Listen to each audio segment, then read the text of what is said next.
I have a question. What would you do if you had a time machine?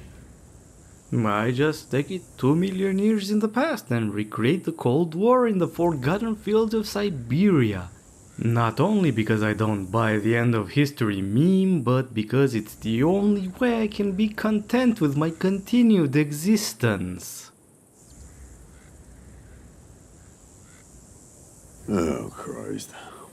This is the only reasonable way I'm able to introduce Original War. I'm sorry, but how else could I describe a 2001 Czech strategy game that starts with a legitimate sci-fi premise and instantly ditches it for a fictional Cold War scenario?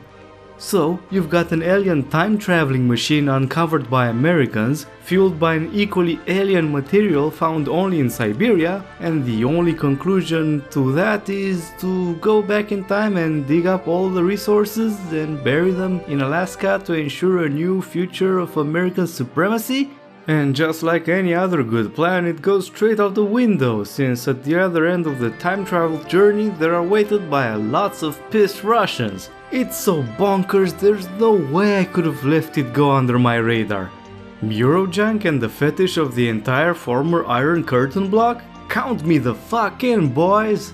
Even the post-release status is worth talking about, if that wasn't enough. So, Original War launched to some acclaim and success. Still, the Czechs from Alter Interactive were a small company in the end, not a massive studio with a prominent reputation. I mean, what can you expect when their only other title produced was Fish Fillet, which looks like this. Thus, the game was a niche title belonging to a genre in the middle of "do we just copy StarCraft, man?" period, and enjoyed some success in Czechia and Poland, but that's about it. Because of this, plans for an expansion were soon cancelled, and they went on to make the UFO titles before being absorbed into the Bohemia Interactive studio. After all this, you'd be forgiven for thinking I needed to perform some arcane magic to make this 21-year-old Slav jank work. In reality, it has all the modern features you can expect because Original War is still receiving updates. And it's not even the original company doing this, but dedicated community members who received the entire source code and permission to maintain it. These guys even went as far as recreating the multiplayer services since the original release only supported it via GameSpy's servers, which we all know how they fare up nowadays. So, next time multi-billion-dollar companies say they are forced to kill their old games because they need to shut down the servers, remember there's always a way to keep them alive. Original War is proof that there's no excuse for anything less. I've always been a sucker for time travel stories, despite what a nightmare they are to keep consistent within their own logic. Here, the Americans discover an alien device in the Siberian tundra during World War I. They try to perform experiments on the machine, which they name Eon, but they end up shelving it for almost a century. This changes after the fall of the Soviet Union, when they also discover a mysterious element they dub Cyberite. This Cyberite has enormous potential to generate energy without any radiation, but it's also capable of powering the Eon. After realizing that it's actually a time-traveling machine, the Americans devise a plan to go back 2 million years in the past, dig up all the Cyberite and move it to Alaska.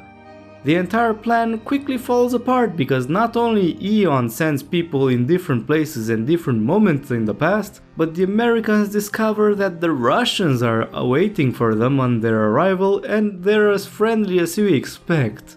What happened is that the Russians come from a different timeline, one where the American mission was a success. The country becomes an absolutely dominant superpower as a consequence, and the history as we know it is changed. The Russians here aren't the ones we left behind. They never heard of Hitler, and Putin failed to make president. Wow, man, what a terrific phrasing, Jesus. Well, the Americans were so dominant that the Soviet Union still exists in the year 2000, right? Anyway, and since they are the ones with the Eon in the possession, they also send people to take the Cyberite back to Siberia. Actually, they call it Alaskite, which is a nice touch, I might say. I think it's already quite apparent that there's some suspension of disbelief at play here, because otherwise it's hard to settle the idea of a time travel that creates a separate timeline that somehow sends people back into a shared common past experience together with the initial time travelers.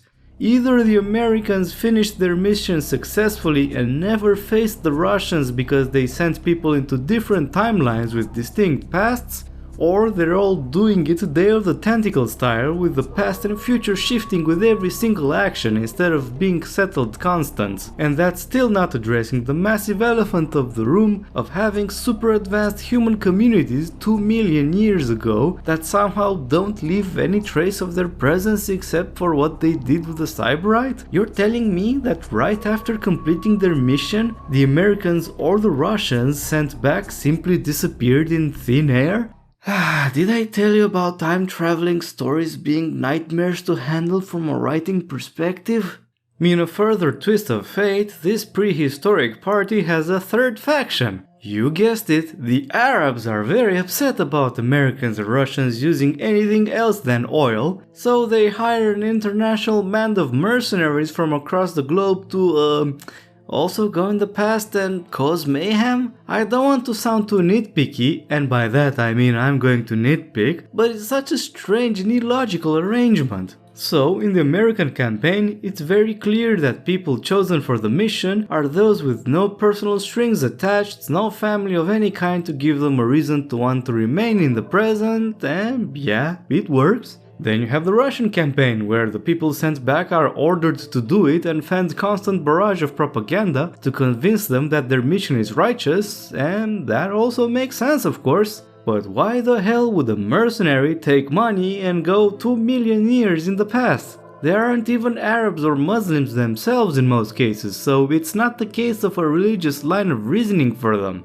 But who knows, maybe the developers would have come up with something plausible if they didn't cancel the expansion and planned Arab campaign. Such is the life of a small studio.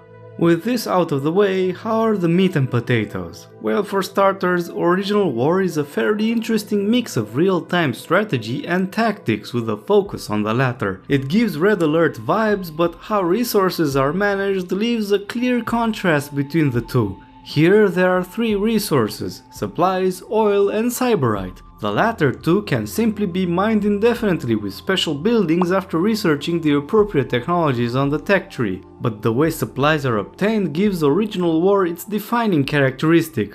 That's because they're randomly teleported on the map after being sent through the time machine from the future. They are only loosely predetermined in their location and the moment they spawn on the map. Grabbing them isn't a passive endeavor. Every time they spawn in, you must manually assign your engineers or your cargo truck and get them. The stream isn't constant like it's the case with the oil or Cyberite, so the overall macro doesn't have the tight timings like other strategy games usually have.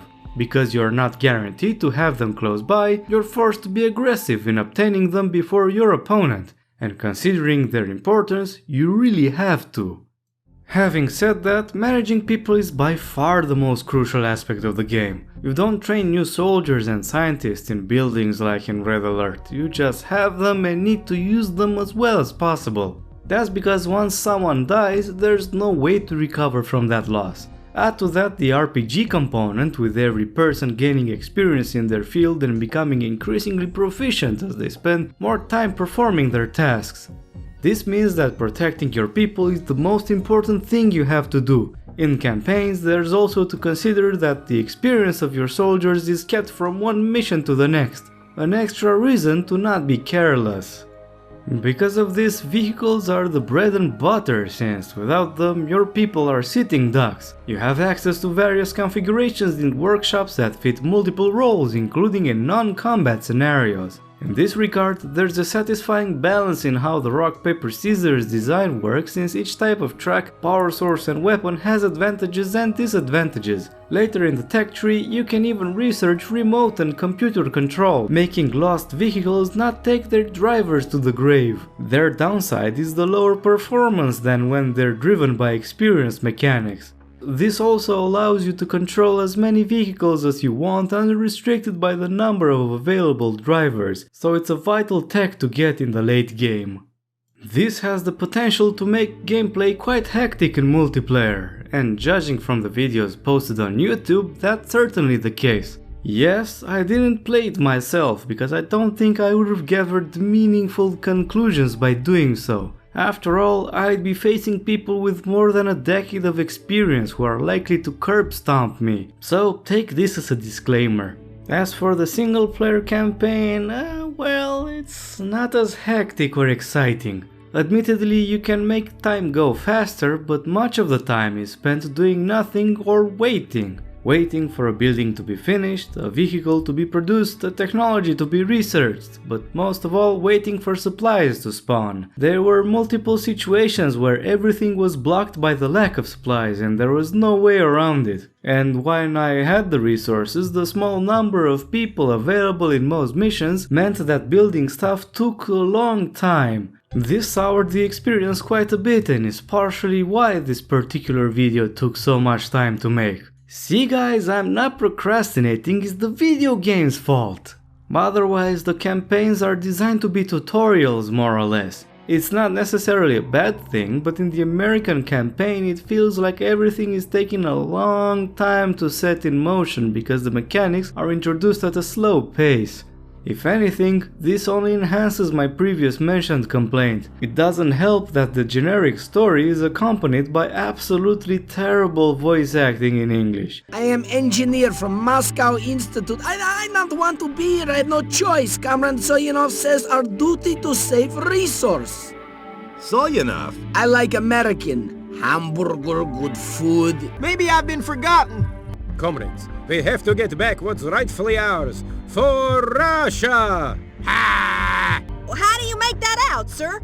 You mean it's already changed? They weren't speaking Russian. You're telling me that was English? Sounded like German. What's the problem? 2 world wars not enough for those guys? Maybe they want to finish the series. Major McMillan, we've got a visitor. Yes? Yes. Yes? I'm on it. Yes, Let's go. sir. Yes? I'm on it. On my way, sir. On my way, sir. Fine, sir. I'm ready for more, sir. Dear Lord, make it stop! Allegedly, the Czech and Polish dubbings are a lot better, but let's just say that my knowledge of these languages is rusty, so I prefer to just believe this statement.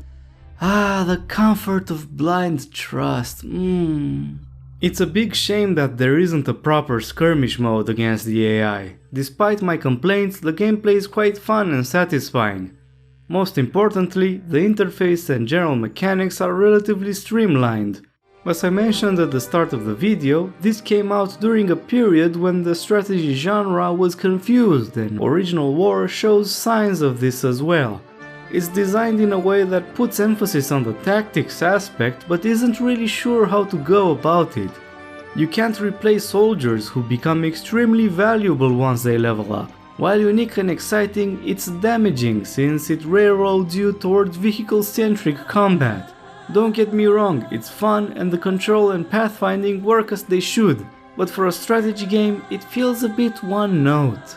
This complaint makes me concerned that I'm being unfair with a game made on limited resources by a small team. After all, this problem was tackled by many strategy games from way bigger studios and had mixed results. It took nearly 5 more years until Relic cracked the code with Company of Heroes, and it had to ditch the soldiers as an irreplaceable resource concept to make it work. In exchange, it brought a lot of tactical depth and encounters that were much more varied to spice up things. These complaints are not me saying Original War is a bad game. I'd actually go as far as recommending it for those that want to try out something different. It's not perfect by any means, but how often do you have the opportunity to play strategy games from the former communist bloc? Not to mention the banger that's the main menu theme. If you're the kind of person that wants to venture into the multiplayer scene amongst a very dedicated and experienced fanbase, well, the servers are quite active. Just don't expect them to be in any other time zone than Central Europe though. With all that being said, thanks to everyone for watching this video. Can't promise that the next one will come quicker than this one, but life's had greater surprises than that in the past. Do the thing with the buttons and don't forget to share this video with your like-minded fellows. And until next time, cheers!